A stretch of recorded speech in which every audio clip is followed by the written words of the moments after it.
Okay, let's give me a status check of how the centers are going. So how are you doing in vocabulary? Any Started. Gotta write sentences and synonyms. Sentences and synonyms. Okay. Any questions that you need to ask me before I go to my table? Any concerns? Everybody's okay? Are we doing the things over there for the blue paper? Yes. Okay. So vocabulary, you're set. Okay. So you know what to do when you get there.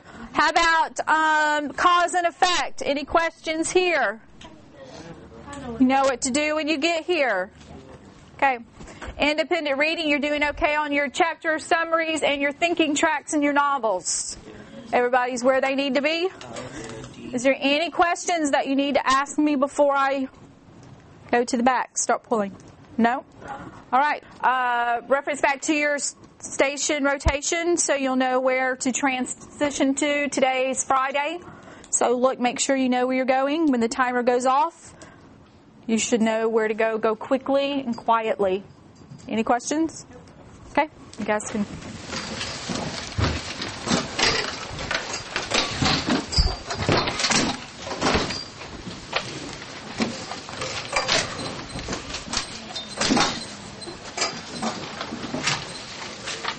Yeah.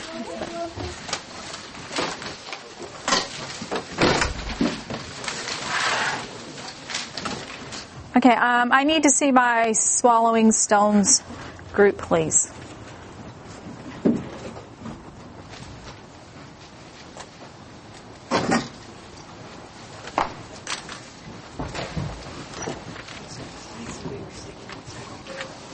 Okay. I know Cody's not with us today. I'm going to work with him and catch him up. So here's some bigger sticky notes if you need them. Right. Without delving too much information, tell me what you think about the book so far. You like it, Stephanie? Why do you like it? What just grabbed you?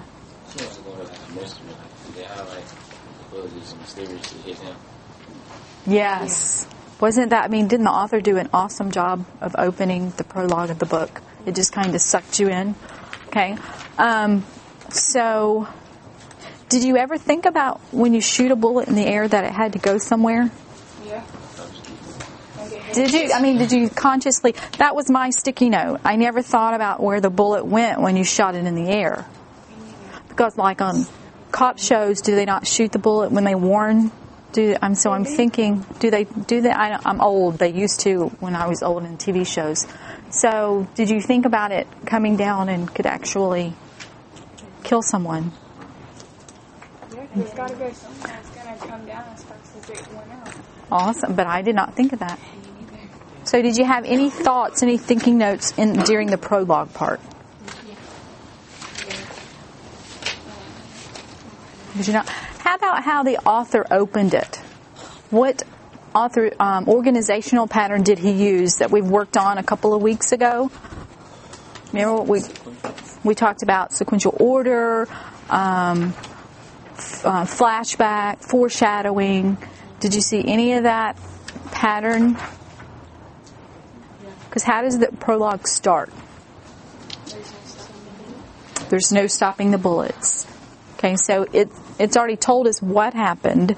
And the first chapter, what does it do? Where does it go? It goes back.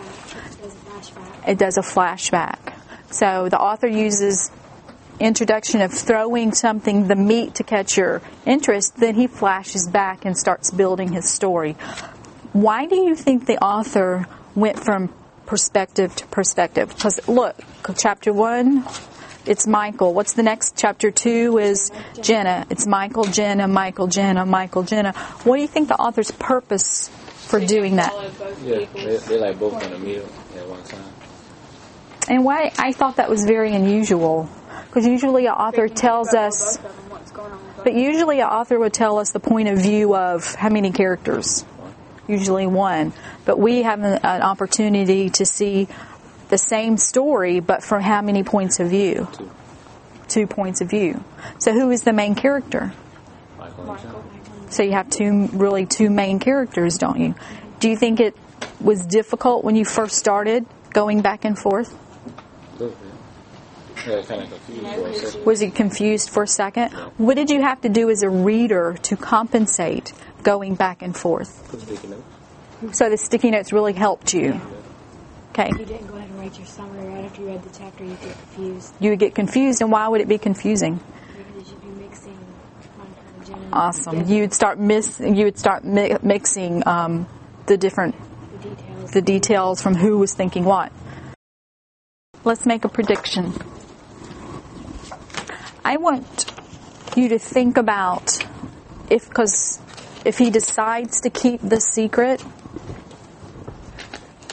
Because I'm thinking about something that's that big of a secret, it's going to change your personality. You're going to change. Good. I want you to take just a minute, because we just know just a little bit about what do you think could change? What do you think his personality could change? How? Relationships? How?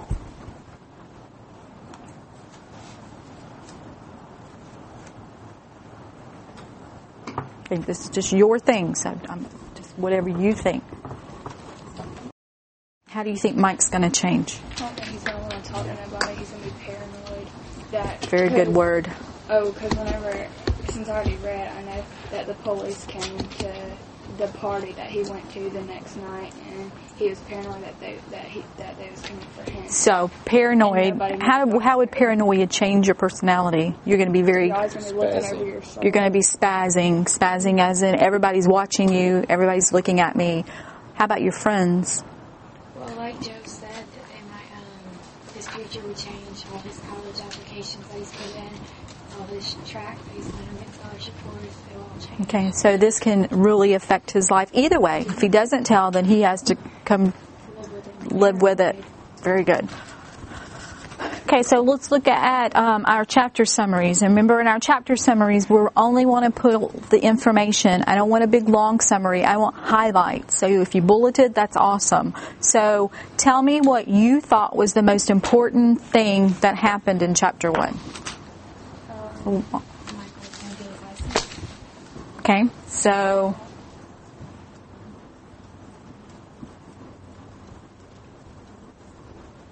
what else? No, he didn't get him though. Okay, did he get his license? He was going to go try to get his license. Okay, so how do you want to rephrase this? Michael had to take his driving test today. Okay, did Michael pass his driving test? Yeah. How can we rephrase and get all that in one thing? Michael did Didn't not get pass. to take his driver's test. Do you think it's important to know why? Because he heard on the radio that some guy got shot. In his neighborhood. And he knows that it was him. At the same time, at his neighborhood, he shot him.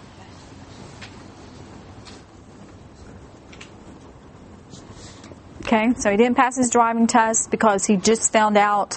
When did he find out? How did they find On the out? radio when they was driving around before him. How did he react? Turned around. He pulled over and started sweating and couldn't drive.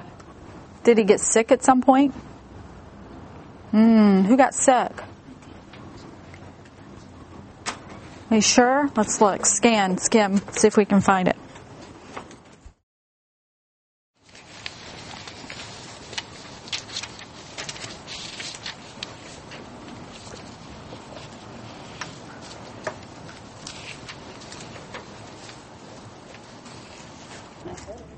Look on top of 14.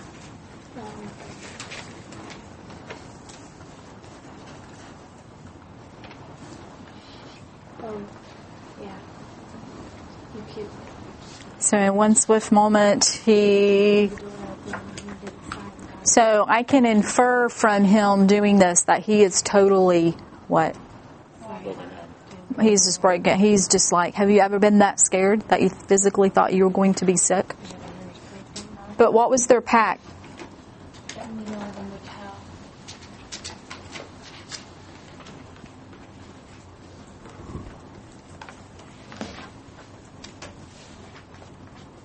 Okay, neither would tell. Anything else that happened in chapter 1, do you think it was important enough?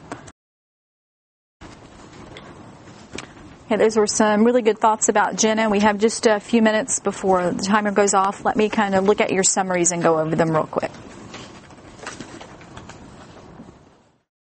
When I'm in small group for formative assessment, I use a spreadsheet, and it just has the list of books that we're reading, the list of kids that are reading each book.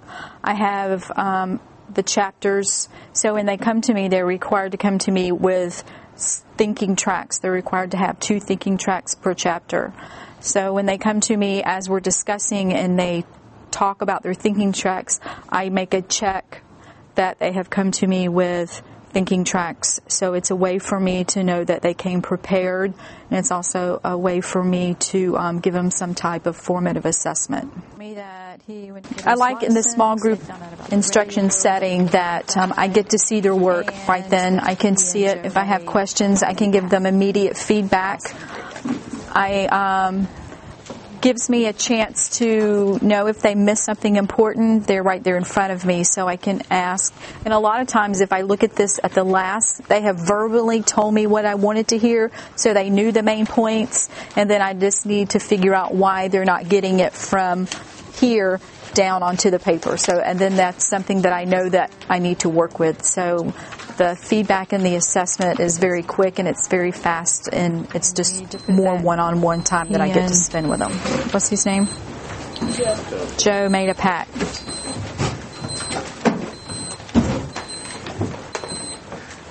Okay, very good. You're going to do your next chapter. Okay. Yeah.